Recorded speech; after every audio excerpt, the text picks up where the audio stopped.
Buenos días. Vamos a presentar hoy el tema 8, ¿vale? En los próximos días os seguiré dejando los siguientes y para la próxima semana están todos puestos, ¿vale? En marcha. Bueno, el tema 8, ¿os acordáis que nos quedamos en un tema largo, pero porque el periodo entre guerras es un tema muy complejo y lo tuve que compendiar en un solo tema, que es el tema 7, ¿vale? Pero eso en clase hubiera supuesto 2 jornadas, por eso lo teníais en 1 hora y 25 minutos, ¿vale? Esperemos que nos dure menos de 1 hora, ¿vale? Para que no os canséis cuando lo visualicéis. Bueno, ¿en qué termina el periodo entre guerras? Termina con el estallido en 1939 de la Segunda Guerra Mundial.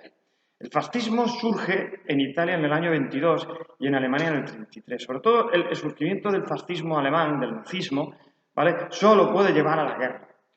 El belicismo, el militarismo, el sentido de espacio vital de la raza superior que debe dominar a las demás, la creación de un tercer Reich o gran imperio mundial, ¿vale? Todo eso solo se puede hacer con la guerra, ¿vale?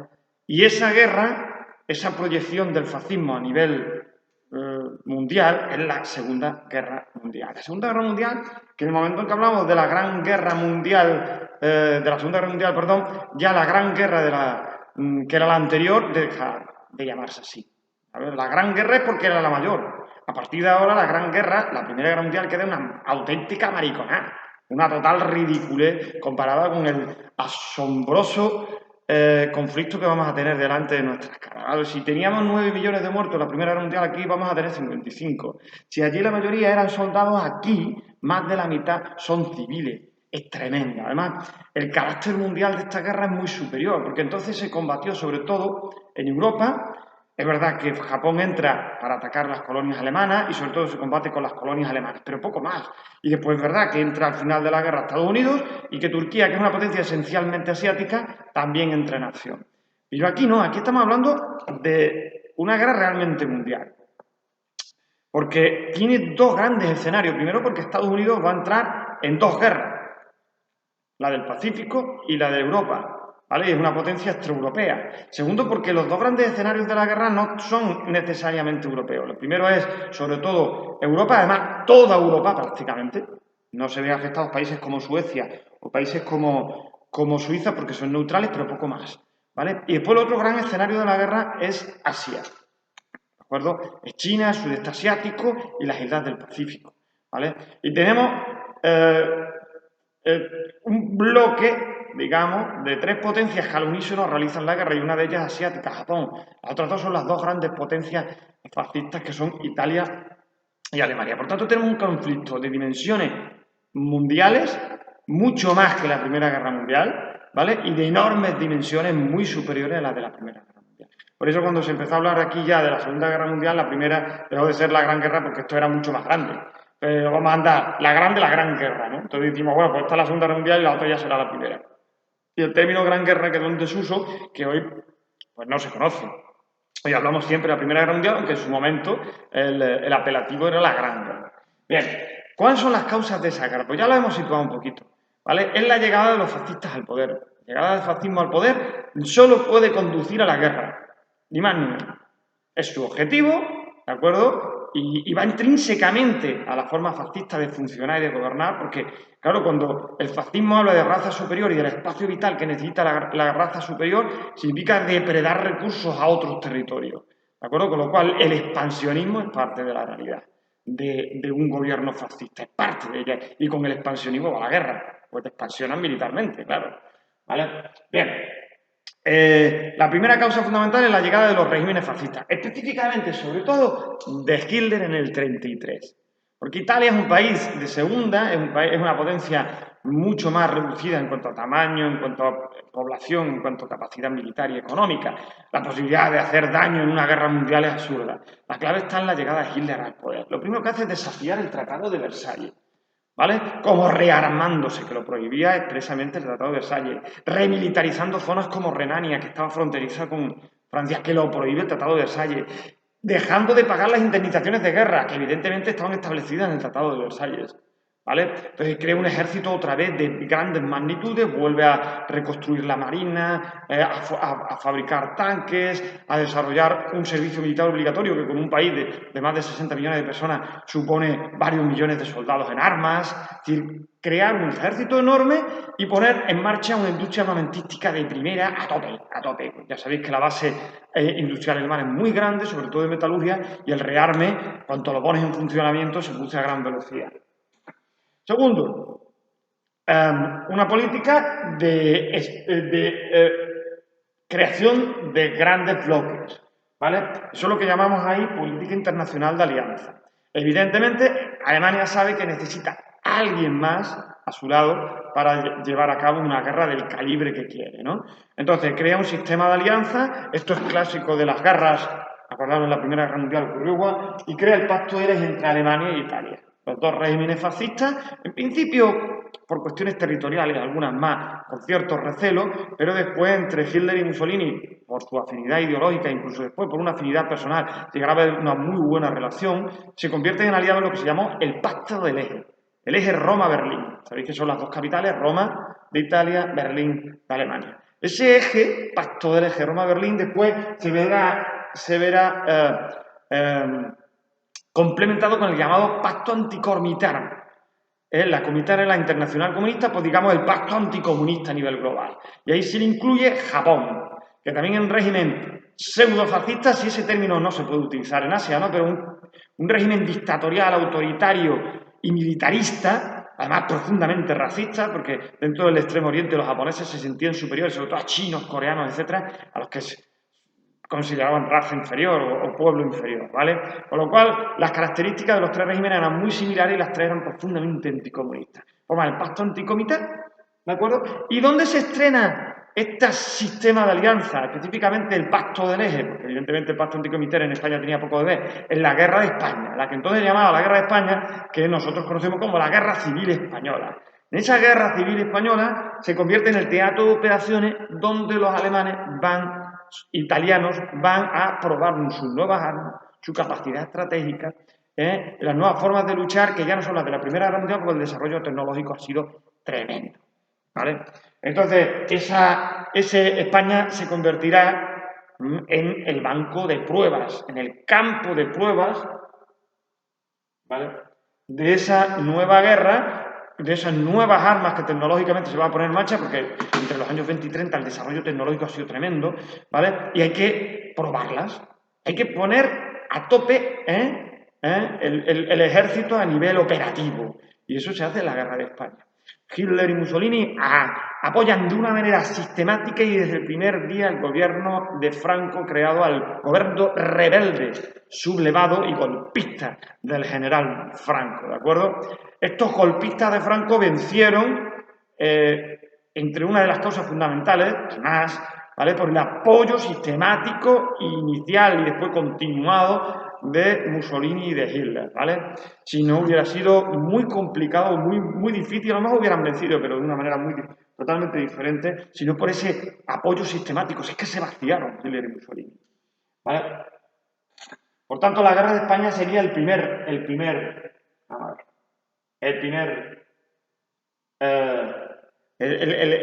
gran precedente de la Segunda Guerra Mundial. ¿Qué más ocurre? Bueno, pues mira,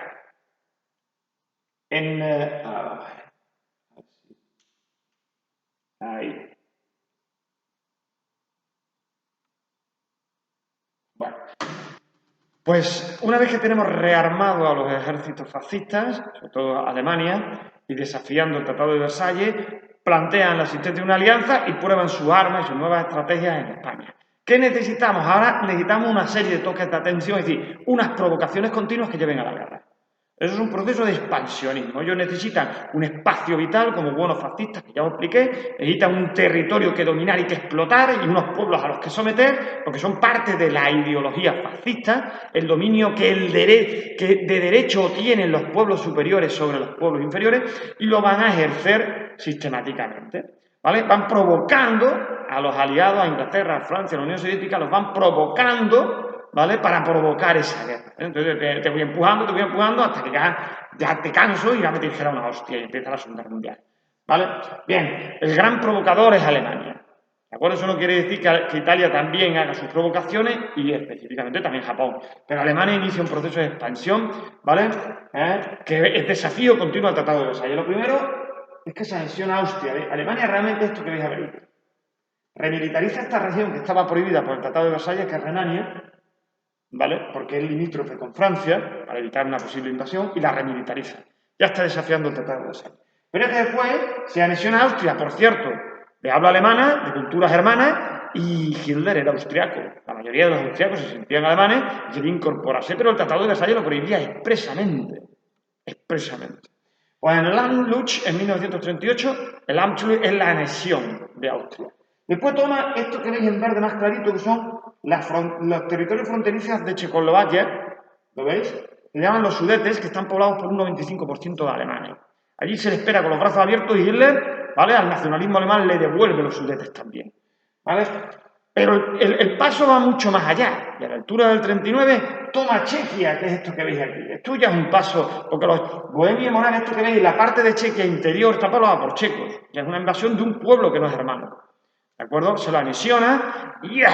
Aguantan como pueden los ingleses y los franceses las provocaciones porque no quieren otra guerra, igual que tampoco intervinieron en favor de la República Española porque no querían provocar a Hitler, pero Hitler busca esa provocación continua. La conferencia de Múnich, ¿vale? Se reúne en Múnich Italia, Alemania, Francia, Inglaterra, y esto hace una política de apaciguamiento, es decir, venga, vale, lo vamos a dejar, venga, lo aceptamos. Venga, aceptamos pulpo como animal de compañía, eso que sale en la tele, ¿no? Pues eso, vamos. Toman Danzig, que es esta ciudad también de cultura alemana, que era controlada por la Sociedad de Naciones, que ahora la toma en olor de multitudes Hitler, ¿vale? Pero a la altura de septiembre del 39 se da el último paso del expansionismo alemán, que es la invasión de Polonia. Y eso sí que hace estallar ya la guerra, porque Polonia tenía un sistema de alianza con Francia e Inglaterra, y evidentemente Francia, sobre todo Francia, no iba a dejar que Polonia fuera invadida porque sí. ¿Vale? Entonces ahí ya se produce la declaración de guerra y yo dice Hitler, perfecto, es todo lo que yo quiero. La provocación ya definitiva es la invasión de Polonia y ahí se inicia la guerra. ¿De acuerdo? Por el otro lado, Japón está haciendo una política muy similar. Japón son estas islas que veis aquí. Tenían Corea y Taiwán, Formosa entonces, que Formosa en una isla china, y Corea, en la península de Corea, como colonias. Allí sometían a esos pueblos, sobre todo a los coreanos, a una explotación terrible, porque eran unos putos salvajes, los japoneses eran unos salvajes, ¿vale? Y en el año 32 se expanden hacia lo que se llama Manchuria. Ahí chocan un poco con los soviéticos que están aquí, porque la Unión Soviética es muy grande, ¿vale? Y está la parte asiática, ¿vale? Y toman Manchukuo. Manchukuo, que es lo que nosotros llamamos Manchuria, el norte de China, ¿vale? Y después invaden en la China central, Pekín, Shanghái, las grandes ciudades, y Wuhan. ¿Lo veis ahí? Wuhan sería esto, donde ha aparecido el bichito, esta parte que veis aquí. ¿De acuerdo? Y zonas del sur, ¿vale? Y en el año 37. 2 años antes de empezar la Segunda Guerra Mundial. Es una provocación continua en la Sociedad de Naciones, hay unas protestas tremendas y tal, pero los tíos van dando paso, paso, paso, una continua provocación. Bueno. Ese expansionismo que también Italia hace con la toma de Etiopía, ¿de acuerdo? Aunque no lo ponga ahí en ningún mapa, y de Albania, en el 37 y en el 39 van provocando una tensión internacional enorme y el caldo de cultivo para el inicio de la guerra. Bueno, una guerra que es una guerra diferente. Y yo decía que la guerra es diferente.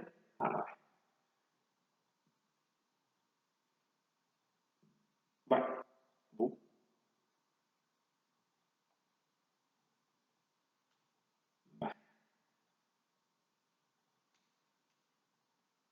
que ahora no me dejan fácilmente. Bueno, hay que.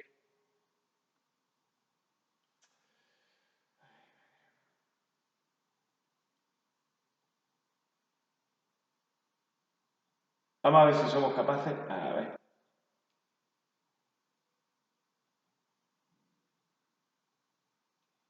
Vamos a ver.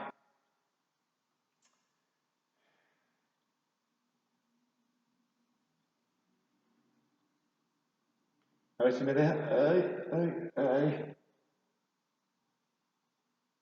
Vale. Bueno.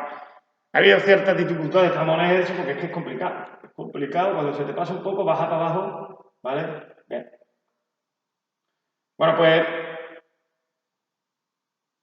Os decía yo que esta guerra es diferente porque el desarrollo tecnológico, ¿vale?, ha permitido la aparición de nuevas armas, ¿vale? Que por lo que yo quería es que viéramos esta imagen total, ¿vale?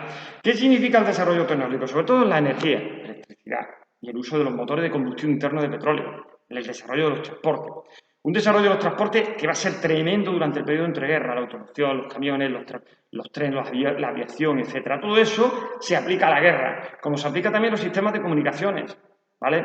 En los sistemas de comunicaciones, el desarrollo de la radio y tal cual va a ser fundamental y de ahí vamos a tener un desarrollo de las comunicaciones en los aspectos militares. ¿Vale? Toda esta tecnología de la electricidad, del petróleo, del sistema de transporte, del desarrollo de la radio y los sistemas de comunicación, el propio cine sonoro, todo eso que se produce durante los años 20, en los años 30, ese desarrollo tecnológico se aplicará a la guerra. Entonces tenemos el desarrollo de una tecnología militar hasta entonces no conocida. Es la época del carro de combate, que es capaz con cuñas tremendas de destrozar a la artillería, a la infantería y destruir cualquier línea defensiva que antes era prácticamente infranqueable, ¿de acuerdo? Y que va a cambiar, va a suponer unos cambios enormes en la estrategia, el desarrollo de los grandes submarinos, no de los submarinos de la Primera Guerra Mundial, que eran especies de, yo qué sé, de ataúdes que navegaban por debajo del agua, porque eso eran ataúdes. Ahora estamos hablando de submarinos, sobre todo los alemanes de primera tecnología, los U-Boats, ¿vale? Mucho más capaces. Es verdad que también los barcos ahora se defienden con un sistema de comunicaciones mucho más desarrollado y aparece el radar, que permite, con carga de profundidad y proyectiles, destruir a submarinos a los que tú previamente has detectado. Los sistemas de radar permiten ver a los barcos y a los submarinos antes de que visualmente los podamos ver, con lo cual la capacidad de defensa frente a los submarinos de los navíos de guerra es mucho mayor. Aparece el portaaviones, que es la hostia, porque eso significa un aeropuerto móvil, que en la guerra del Pacífico con Japón va a ser fundamental, porque el Pacífico está lleno de pequeñas islas del sudeste asiático, con lo cual el que la aviación se pueda mover a lo largo de un portaaviones y por tanto trasladar grandes cantidades de aviación que haga daño al enemigo a partir de portaaviones, pues le va a permitir, por ejemplo, a Japón, ¿vale?, destruir Pearl Harbor, que estaba a miles de kilómetros de Japón, gracias a que su flota llevaba a esos aviones, ¿de acuerdo? Esos portaaviones, que ahora la mayor flota del mundo va a ser Estados Unidos y después la japonesa, que van a hacer un esfuerzo de construcción de barcos enorme, ¿vale? Y la construcción de los grandes bombarderos, Esos grandes bombarderos van a posibilitar el lanzamiento de bombas bestiales como la bomba atómica, los arsenales atómicos que empiezan ahora a crearse al final de la guerra. Menos mal que Estados Unidos, que lanzó Hiroshima y Nagasaki, hizo una salvajada, imaginaros que lo hubiera conseguido Hitler, que estuvo a punto, ¿vale? Esos grandes bombarderos tienen autonomía de más de 1000 kilómetros, son capaces de ir y volver a largas distancias dentro de la retaguardia, en las ciudades lejanas del frente, y hacer una capacidad destructiva inmensa. Por eso ahora más de la mitad de los muertos son civiles. Por eso ahora la capacidad de destrucción de los ejércitos va mucho más allá del frente de combate. Por eso ahora prácticamente toda Europa, o Japón, o sudeste asiático, quedan arrasadas, porque la guerra se traslada del frente a la retaguardia, a la parte de atrás, y lo mismo mueren los soldados que mueren sus familiares, sus hijos, o sus madres, o sus padres en la retaguardia por bombardeos sistemáticos, pues, de los alemanes sobre la Unión Soviética o sobre Inglaterra, o de los ingleses y americanos sobre la propia Alemania, que quedó arrasada al final de la guerra, o sobre los americanos sobre la propia Japón, ¿vale? Y por supuesto el armamento atómico, aquí tenéis la bomba atómica, ¿vale? Que es un salto cualitativo bestial en la capacidad de destrucción, del ser humano. Bien, ¿qué significa eso? Pues significa que la capacidad de destrucción es mucho mayor, que va a haber mucho más muertos, que la destrucción de infraestructuras y de edificaciones va a ser enorme, que esa es la gran guerra, porque la guerra del coronavirus es una guerra de verdad, hace un daño económico muy similar al de una guerra. Lo único que la capacidad destructiva de infraestructura, de edificios, no existe. Pero por lo mismo, es una guerra en cuanto al número de muertos. Es decir, en Estados Unidos tienen más muertos que la guerra de Vietnam, Ya tiene 65.000 muertos, la guerra de Vietnam fueron 58.000. ¿Vale? La destrucción económica fue muy superior a la de cualquier guerra que se hayan visto involucrados Estados Unidos. Os quiero decir que esto tiene un efecto de guerra del coronavirus. Lo que no tiene un efecto es en la destrucción de infraestructura y vivienda. Eso sí es muy importante. Ese es el gran desnivel de esta especie de guerra sorda contra el coronavirus, que no tiene una guerra de las otras. Una guerra de las otras, pues si nosotros siguiéramos con la misma intensidad de muertos, es decir, si cada 2 meses tuviéramos 60.000 muertos, os aseguro que tendríamos perfiles de una guerra muy, muy, muy dura. Lo único que nos diferencia es eso, la capacidad destructiva, que el coronavirus no lanza bombas y destruye casas.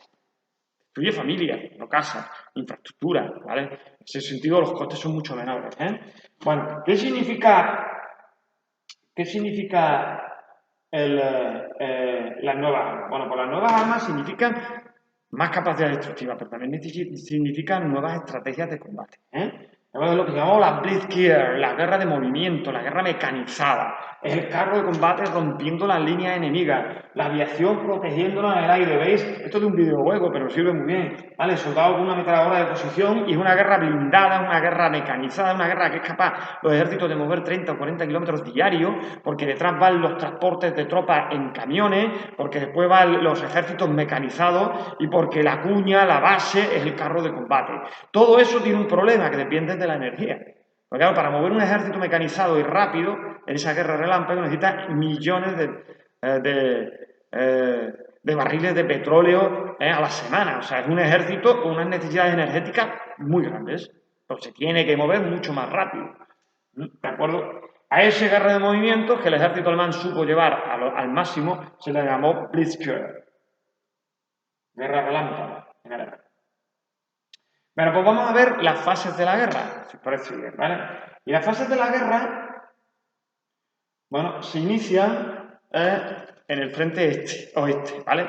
Hitler sabe perfectamente que no puede combatir en dos frentes.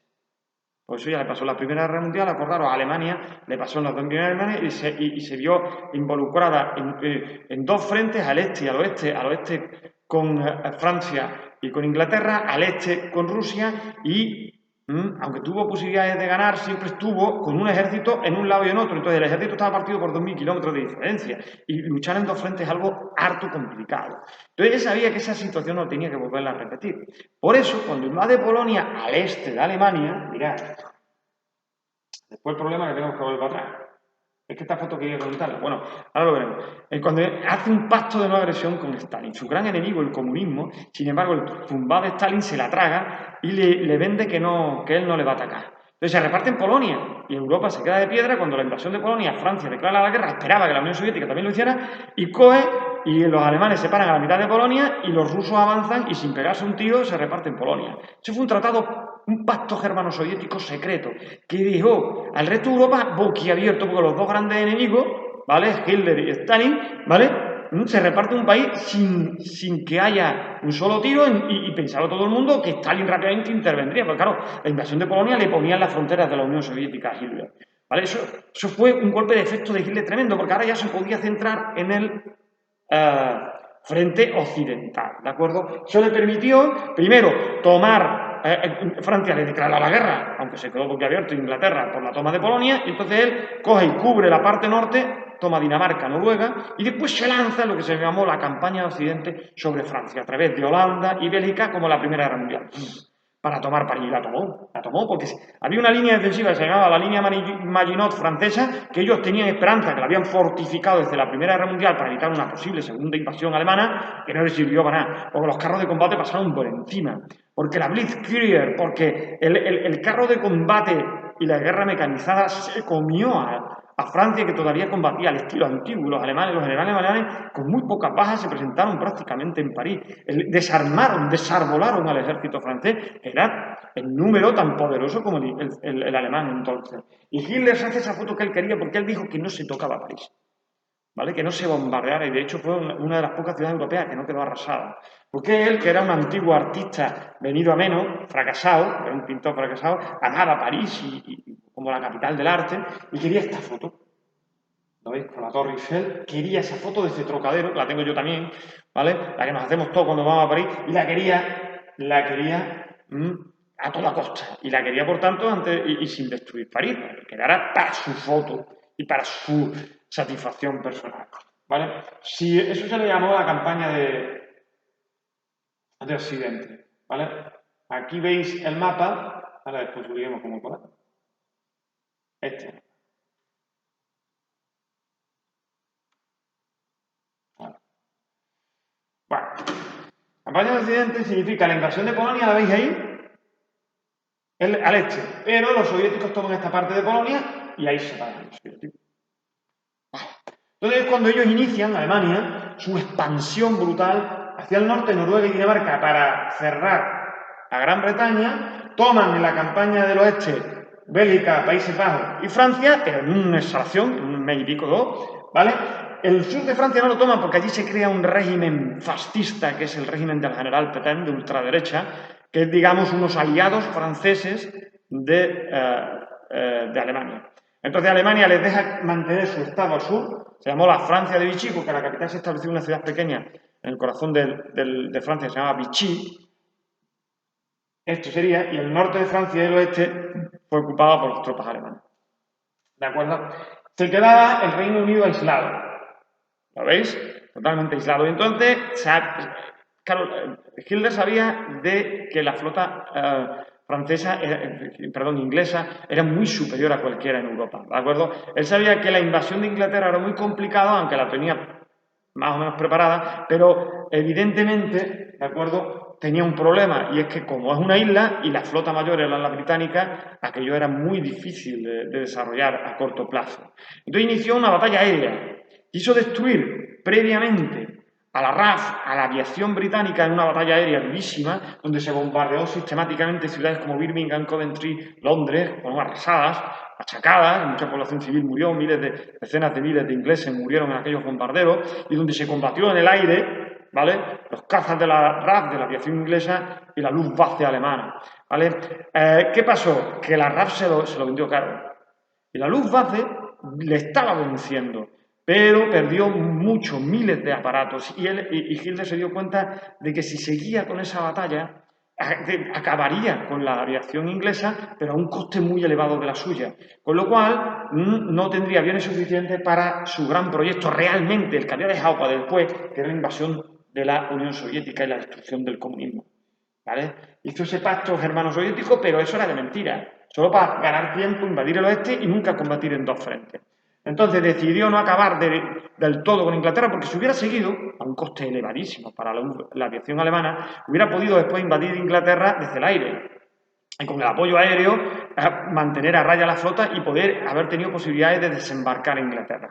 Pero él también era consciente que eso le hubiera puesto a lo mejor 1000 aviones más de pérdida, y además la invasión de Inglaterra, visto cómo los ingleses se estaban portando de fieros, ¿vale?, con Churchill a la cabeza, que sabéis que es el gordote este que era un máquina, ¿vale?, pues hubiera provocado muchísimos alemanes muertos, hubiera tenido unas bajas de 100.000 soldados, hubiera necesitado 500.000 soldados de ocupación en Inglaterra, y eso no se lo podía permitir si quería invadir el mayor país de la Tierra, que era la Unión Soviética. ¿De acuerdo? Entonces, la dejó cercada, muy tocada, pero no muerta, tocado, pero no hundido a Inglaterra. ¿De acuerdo? La dejó aquí, enlistó todo esto de defensa, la costa francesa, la dejó aislada. Eso fue un error grave, porque aunque ya Inglaterra no tenía mucha capacidad de hacerle daño a Alemania, sí sirvió de base como cabeza de puente para que el ejército norteamericano al final de la guerra se hiciera fuerte aquí y pudiera desembarcar en el resto de Europa. Eso fue un error gravísimo. También es verdad que si se hubiera gastado un montón de soldados y aviones, ya no hubiera podido invadir la Unión Soviética, que era su verdadero objetivo, ¿vale? Ahí entramos en la segunda fase de la guerra.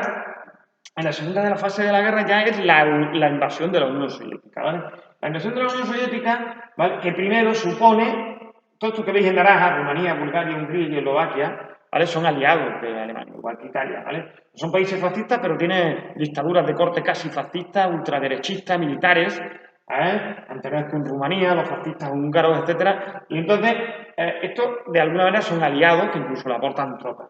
Pero tiene que invadir Yugoslavia y Grecia, que aquí sí están los británicos ayudando a los griegos, ¿de acuerdo? Tiene que invadirlos, ¿vale?, para cubrir el flanco de la Unión Soviética. Incluso se extiende con el Africa Corps de Rommel al norte de África buscando el petróleo de Egipto y de Oriente Próximo, ¿de acuerdo? Por eso veis aquí esta línea que lo desembarca aquí. Bien, ¿cuál es el problema? Él tenía que cerrar por aquí y ya tenía casi toda Europa encerrada. A Gran Bretaña, por supuesto, España y Portugal no, porque son aliados suyos, en el sentido de que son dictaduras también ultraderechistas, ¿vale?, con Franco a la cabeza, al que él había apoyado, ¿vale? ¿Qué ocurre? Que en Yugoslavia y en Grecia pierde mucho tiempo, pierde un mes y pico, no mucho, pero un mes y pico. Entonces ya la invasión de la Unión Soviética se va para junio. Tenía que haber empezado en mayo, se fue para mediados finales de junio. Eso fue un error estratégico muy importante, porque la Unión Soviética, si llega el invierno, es decir, si llegan las primeras nieves en octubre y no las has tomado, las has cagado. Y eso es lo que pasó, ¿vale? se produce la invasión a partir de junio, se avanza a toda velocidad, ¿vale? Pero, ahora sí, ahí, bueno. Pero, ¿veis? Se produce la gran invasión de la Unión Soviética y había tres objetivos: la ciudad de Leningrado al norte, Moscú y Stalingrado. ¿De acuerdo? Son las tres grandes ciudades y se peleó a muerte. Los soviéticos se hundieron porque el zumbado de Stalin no tenía nada preparado porque se había creído la paz con los alemanes. ¿De acuerdo? Hitler fue capaz de acumular 3 millones de soldados con 2.000 tanques, miles de aviones en la frontera y no nos dio cuenta porque los servicios secretos le decían, oye, que ahí hay una acumulación de tropas, y él decía que no, que a Hitler no se le ocurre, que él hizo un pacto, se va a ir y polla. ¿Vale? El caso es que se produce la invasión y los ejércitos soviéticos son arrasados. Sin embargo, la capacidad de sufrimiento de los rusos es algo encomiable. ¿Vale? Y después la mano de hierro de la puta de Stalin también fue fundamental. El caso es que ni Stalingrado, ni Moscú, ni Leningrado cayeron y llegó el invierno. Y el general invierno es el gran general que protege a los rusos históricamente y a la Unión Soviética en este caso, ¿vale? Aquellos inviernos fueron muy duros, sobre todo el invierno del 42 al 43, porque después el ejército alemán tuvo que aguantar allí 4 inviernos, ¿vale? Y fue durísimo. La represión sobre el pueblo fue bestial, porque Hitler consideraba a los eslavos raza inferior, los quería esclavizar. Entonces, a la población civil la masacró, la machacó, la esclavizó. Y eso fue un error, porque mucha gente estaba hasta las cojones de Stalin y hubiera apoyado al invasor. Sin embargo, claro, el invasor era peor que Stalin, ¿vale? Porque machacaba a la población, la mataba de hambre, la esclavizaba, fue algo terrible. Lo que sufrió Rusia perdió 22 millones entre soldados y civiles y quedó totalmente arrasada. Fue algo terrible lo que vivió ese país, porque Hitler allí hizo una política de tierra quemada, Sin embargo, la última gran batalla determinante, ¿vale?, fue Stalingrado. A partir del invierno del 42, los alemanes aguantaron el invierno del 41 al 42, se rehicieron en verano, intentaron tomar esas tres ciudades, cercando la ciudad de Leningrado con 1 millón de muertos que murieron allí en combates, en hambre, pero Leningrado cercada no cayó. Moscú quedaron a 40 kilómetros los alemanes y tampoco cayó. Y al final, los combates realmente brutales al siguiente invierno, el invierno del 42-43, fueron en la ciudad de Stalingrado, ¿vale? Los dos se empeñaron en esa ciudad porque abría el sur y los campos petrolíferos del Cáucaso al ejército nazi porque tenía el nombre de Stalin. Hitler dijo, la cojo sí o sí. Y Stalin dice, no cae por cojones. ¿Vale? Y ahí se produjo la mayor batalla posiblemente de la Segunda Guerra Mundial, con 300.000 bajas alemanas, entre muertos y el ejército que se rindió. El ejército alemán fue cercó primero la ciudad y después fueron cercados ellos. Hay una película muy bonita que se llama El enemigo a las puertas, que os la recomiendo ahora que tenéis cine en casa. Seguro que podéis descargarosla, ¿vale? El enemigo a las puertas os va a entretener muchísimo y habla precisamente de la batalla de Stalingrado, ¿de acuerdo? Ahí los rusos pasaron de estar a punto de perder la ciudad al principio de la película a ser capaz de recuperarla y lanzar una ofensiva contra los alemanes. A partir de ahí los alemanes ya se lo fueron perdiendo, incluida la batalla de Kursk, la mayor de tanques, donde tampoco fueron capaces de romper a los rusos y se lanzaron los rusos hacia Alemania en una carrera, ¿vale?, a lo largo del año 43 y 44 hasta el año 45. A pesar de todo, los alemanes pusieron toda la carne en el asador en el frente ruso porque lo último que querían es que los rusos, que ellos habían machacado y que consideraban una raza inferior, tomaran Berlín y Alemania, que es lo que ocurrió. Entonces, toda la carne en el asador la pusieron en el lado en lo que llamó el frente ruso, un frente durísimo. Allí no se tomaban prisioneros, se mataban civiles, allí no había ninguna regla, era una guerra ancestral y brutal, ¿de acuerdo? Porque Hitler había establecido ahí unas reglas bestiales. Él quería exterminar a los rusos para repoblar aquella zona con población germana y quedar una parte de la población eslava, rusa y polaca solo como esclavos. Eso era su idea, ¿de acuerdo? A la invasión de Rusia se le llamó el Plan Barbarroja. Era el término utilizado en cifrado, para que nadie supiera a qué se estaban dirigiendo, a qué se estaban refiriendo, ¿de acuerdo? El invierno fue durísimo, los alemanes resistieron allí 3 inviernos que no se sabe ni cómo cojones, 4 inviernos que no se sabe cómo coño aguantaron. Fue terrible, Fue terrible. Eso es lo que los rusos llamaban el general invierno. La represión en las zonas ocupadas de toda Europa, sobre todo en Rusia, pero sobre las guerrillas que aparecieron en todos los países, en Yugoslavia, en Francia, en Rusia, sobre todo de los partidos comunistas, que lucharon muy duro y que hicieron mucho daño a la logística del ejército alemán, que tenía ocupado un territorio inmenso, ¿vale? Pero esa represión se llevó mucho más a cabo sobre los pueblos inferiores. Entonces, en toda Europa se empezó a sacar de sus casas y a ir a través de las Gestapo y las SS, acumulando en los campos de concentración a todo tipo de escoria para ello, se mató en torno a 1 millón de polacos, 3 millones de prisioneros rusos, ¿vale? Medio millón de gitanos, 300.000 homosexuales, otros medio millón de comunistas, entre izquierda en general, pero comunistas sobre todo, ¿vale? Y sobre todo 6 millones de judíos. Y para eso se estableció un sistema que veis aquí de campos de concentración, el más conocido Auschwitz, pero también Treblinka. Había campos de concentración donde tú llegabas y duraba a lo mejor como máximo 1 año porque te mataban a trabajar y casi sin alimentación. Mauthausen, Belfer y un montón de ellos. Pero después estaban los campos de exterminio, que eran, Auschwitz tenía una parte de campo de concentración y de trabajo, pero había una que era literalmente de exterminio, que es que allí llegaba literalmente a morir. ¿Vale? Y eso era, por ejemplo, Treblinka, o una parte de Auschwitz. Entonces bajaban de los vagones, ¿vale? Sobre todo judíos, pero también comunistas, homosexuales, gitanos, medio millón en Auschwitz de gitanos, ¿vale? Y los metían directamente en las cámaras de gas. Ahí no ibas a trabajar, ahí ibas a morir.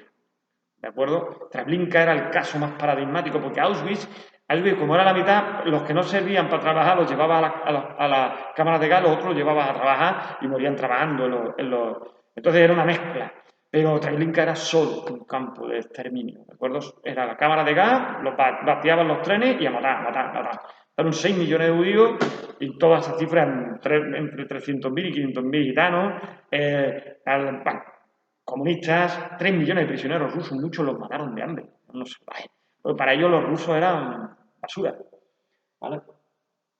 Y mientras, en diciembre del 41, mientras todo esto ocurría, hasta la batalla de Stalingrado, en diciembre del 41 se iniciaba una guerra en el Pacífico. Japón iniciaba su guerra en el Pacífico. Esa guerra en los Pacíficos le permite a Japón, vamos a ver si lo ponemos ahí. Uy, bueno, vamos a ver.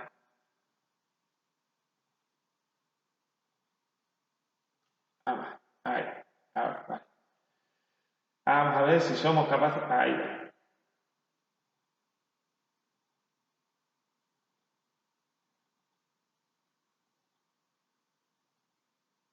Es que estos mapitas, si se me va un poquito, ya no sé.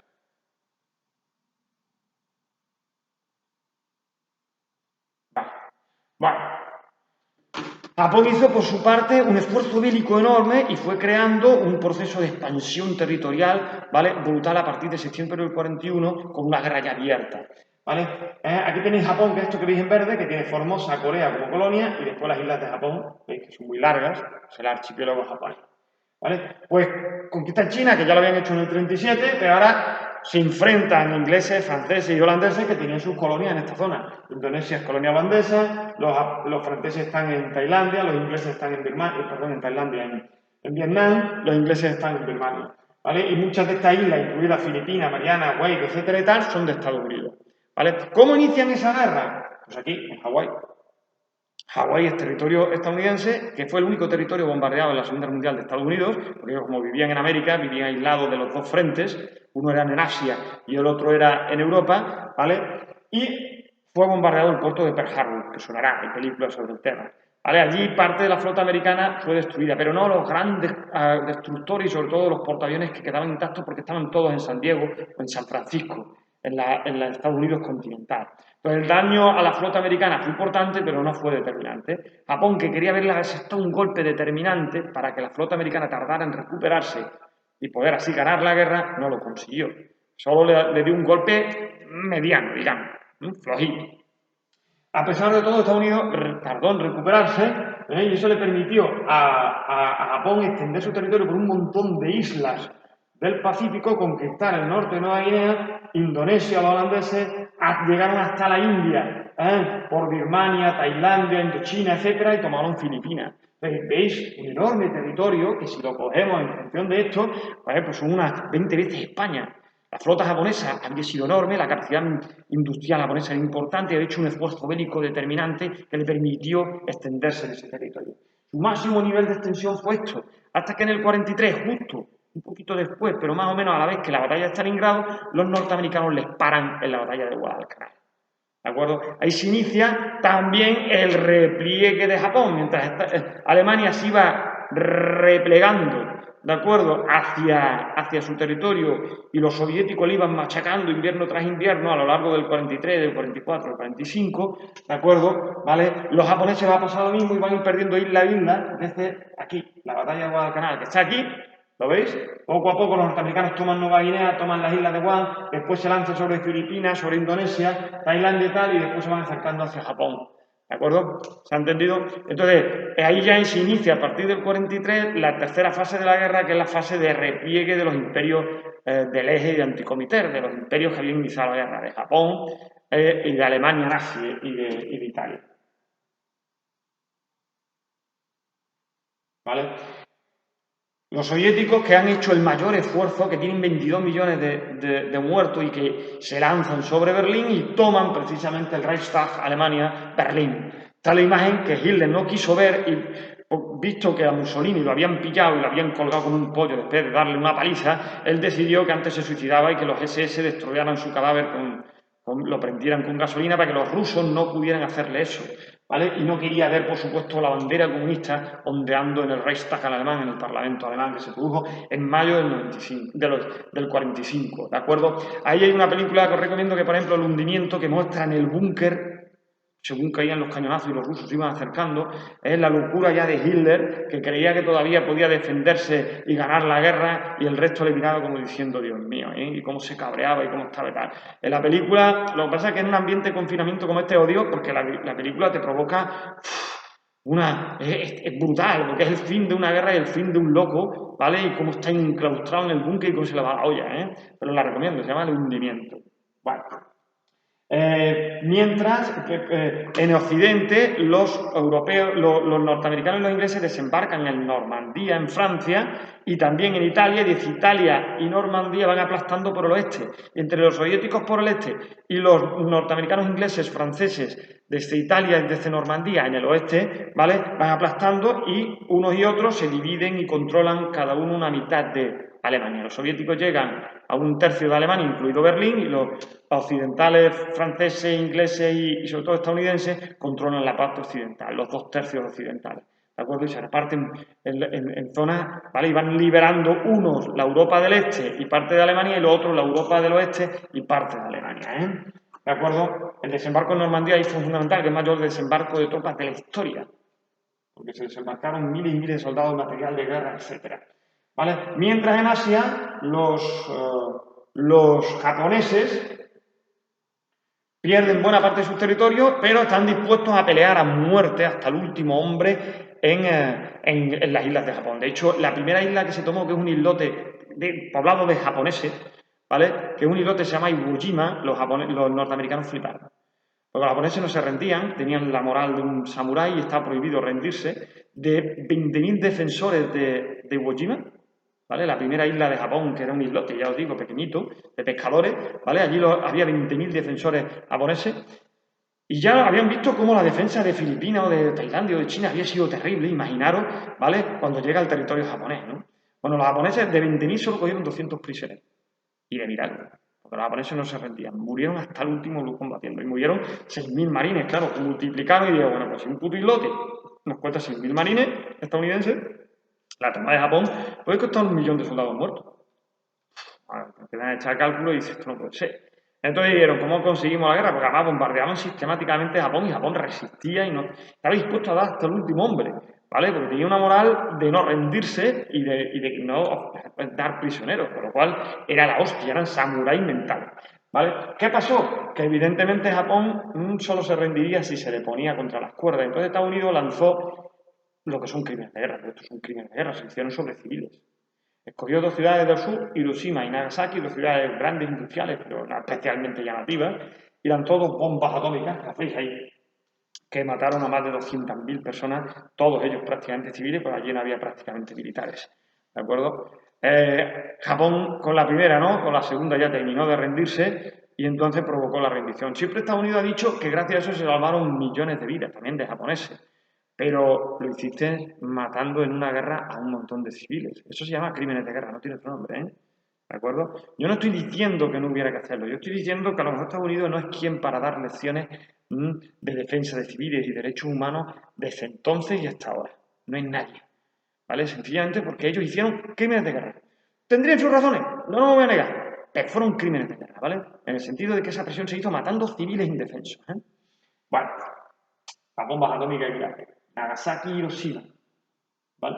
Bueno, ¿cuáles fueron las consecuencias de esta guerra? Lo primero, una destrucción material hasta entonces no conocida, básicamente, ya sabéis, por los bombardeos sistemáticos, la aparición del armamento nuclear, el desarrollo de la destrucción de la retaguardia con esos bombardeos de ciudades alemanas, británicas, rusas, ¿vale? La destrucción y matanza de civiles, la vulneración de todos los derechos de la Convención de Ginebra que estableció unas normas para la guerra, de respeto a prisioneros y a civiles, la matanza en campos de concentración que impresionó al mundo de forma casi como fábricas de muerte, ¿vale? Que no les dio tiempo más, porque si no hubieran matado más, desde 6 millones de judíos, del trato a los prisioneros de guerra por parte de los japoneses o de los alemanes en el frente ruso, con 3 millones, por ejemplo, hay una película que se llama Indomable, que la tenéis en Netflix, sobre el trato de que hacían los japoneses a los prisioneros, porque ellos no concebían rendirse, entonces si alguien se les rendía, lo consideraban un cobarde y lo trataban como un perro. Y sobre todo el trato en el frente ruso que los alemanes hacían a los rusos. 3 millones de prisioneros rusos murieron de hambre, ¿eh? ¿Vale? Aquí veis los campos de concentración, que os invito a leer en los ejercicios, ¿vale? Os lo pongo para que lo hagáis, el testimonio del campo de concentración de Auschwitz que aparece de un enfermero en el que es impresionante. ¿De acuerdo? Os lo invito de verdad a leerlo porque es impresionante, ¿vale? De verdad que os va a merecer la pena. Esto es Auschwitz con sus barracones, que es uno de los lugares más visitados de Europa, o era, antes del coronavirus, o es un monumento a la barbarie humana, ¿de acuerdo? Aquí hay imágenes desoladoras, por ejemplo en Mauthausen, las personas con sus pijamas, en pleno invierno morían muchos de tifus, de enfermedades, de hambre, de sobretrabajo, de palizas, de todo tipo de torturas, ¿vale? Los llevaban a las cámaras primero los enterraban, los enterraban en fosas comunes, veis la acumulación de cadáveres. Estas son fotos de los americanos cuando llegaron, por ejemplo, a Mauthausen, ¿vale? Y otras veces, cuando podían ya, y a partir del 44, que pusieron en marcha lo que llamaron la solución final, los hornos crematorios, lo iban quemando y después utilizaban la ceniza para abonar las tierras. Impresionante, ¿vale? Hubo también cambios de frontera, porque al perder Alemania perdió parte de sus territorios. 7 millones de alemanes tuvieron que huir hacia la Alemania que quedaba porque fueron expulsados de sus tierras y allí se asentaron polacos, ¿vale? La Unión Soviética se llevó parte de los territorios polacos y los polacos esos se traspasaron a territorios alemanes y entonces lo que ahora es Polonia, que sepáis que parte del territorio, un tercio de la actual Polonia eran territorios alemanes. Hay muchos alemanes de más de 80 años que nacieron en territorios que hoy son Polonia, ¿vale? Porque hubo un cambio de frontera y Alemania perdió más del 20% de su territorio, ¿vale? Pero Estados Unidos además se consolida con la destrucción de Europa como la primera potencia mundial, ¿eh? Y además se organizó la paz. Y la organización de la paz sí que se aprendió mucho del maldito Tratado de Versalles que humilló a Alemania. Esa humillación que provocó Versalles provocó en el nacionalismo alemán la aparición del fascismo y después de la guerra, ¿no? Entonces, Estados Unidos aquí dice, esta vez no se cometen errores. En los juicios de Nuremberg, que veis aquí, hay películas al respecto, se llama así, juicios de Nuremberg, se cogió a los supervivientes del régimen nazi, muchos habían suicidado, como Goebbels, el jefe de propaganda, Himmler, que también se suicidó, ¿vale? Hitler, que se suicidó, pero algunos, como Rudolf Hess o el tercero del régimen, que era Goering, ¿vale? Los pillaron. Le sometieron a juicio, ahí veis el careto de Goering como diciendo hijos de puta, ¿vale? Bueno, pues al final, antes de que lo ejecutaran, él consiguió una pastilla de cianuro, ¿vale? Y se suicidó para que no le... pero le sometieron a juicio. En los juicios de Nuremberg no se criminalizó a Alemania, no se la machacó, sino que se juzgó a los responsables del régimen nazi, pero no al pueblo alemán ni al país de Alemania. Por eso después, con la ayuda de Estados Unidos, se reconstruyó Europa, pero también Alemania. Alemania volvió a reconstruirse y se convirtió en una potencia económica hasta ser hoy la gran potencia europea, ¿vale? Y todo eso gracias a que no se la criminalizó, no se la machacó, ni se sometió a indemnizaciones de guerra, sino que se la permitió recuperarse económicamente, ¿vale? Y las grandes potencias, en la conferencia de Potsdam, Truman, Estados Unidos, Churchill, Gran Bretaña y Stalin de la Unión Soviética se reparten Europa en la conferencia de Potsdam. El problema que hay es que Stalin, que era una dictadura, un totalitarismo feroz, ¿de acuerdo? No se iba a llevar bien con las democracias occidentales, ¿vale? El supuesto comunista de Stalin, que era un salvaje, ¿vale? Pues rápidamente quiso controlar la parte de Europa que él había liberado de los nazis. Y todo el este de Europa se convirtió, a ver que salga bien,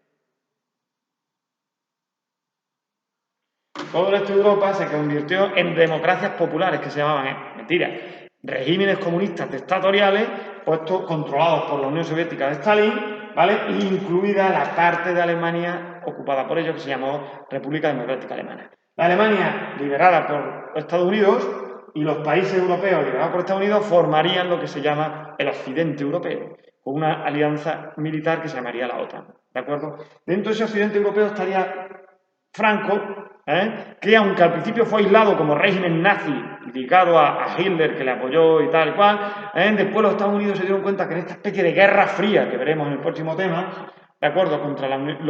Entre los vencedores, entre Estados Unidos y la Unión Soviética, ¿vale? Se crea una especie de guerra fría, tensión constante, ¿vale? Y ahí la dictadura de Franco le venía muy bien, así que a partir del año 51 la ayudaron y la protegieron, ¿de acuerdo? Por eso Franco no cayó, por eso duró 40 años, porque Estados Unidos quiso. En su lucha contra el comunismo le venía bien, ¿vale? Y surgía así una nueva época que se llamaba la Guerra Fría. De poco sirvió en esa nueva Guerra Fría la creación de la ONU, que veis aquí, que es la Organización de Naciones Unidas, ¿vale? Que hoy sigue existiendo, que es una especie de conferencia internacional o sociedad internacional para evitar el conflicto militar y la guerra, En la Guerra Fría sirvió de interposición entre los dos bloques, aunque no evitó que hubiera muchas guerras en el tercer mundo en esa Guerra Fría, entre el comunismo y entre el comunismo de la Unión Soviética y el capitalismo de Estados Unidos, ¿vale? Pero bueno, ahí está la ONU, que se crea precisamente ahora en la Conferencia de San Francisco. Y bueno, en estos 50 minutos, 51 minutos, tenemos ya la Segunda Guerra Mundial explicada y nos situamos ya en el próximo tema que explicaremos en el siguiente vídeo, que se llama la Guerra Fría y que nos llevaría, y lo conoceréis algunos, tengáis desde luego mi edad, hasta el año 89-91, ¿vale? 40 años, más de 40 años, bueno, sí, casi 40 años que duró esa Guerra Fría, que es un enfrentamiento ya entre las dos nuevas potencias que habían vencido a Hitler, que de pronto se empiezan a convertir en enemigos, la Unión Soviética y Estados Unidos. Venga, un abrazo.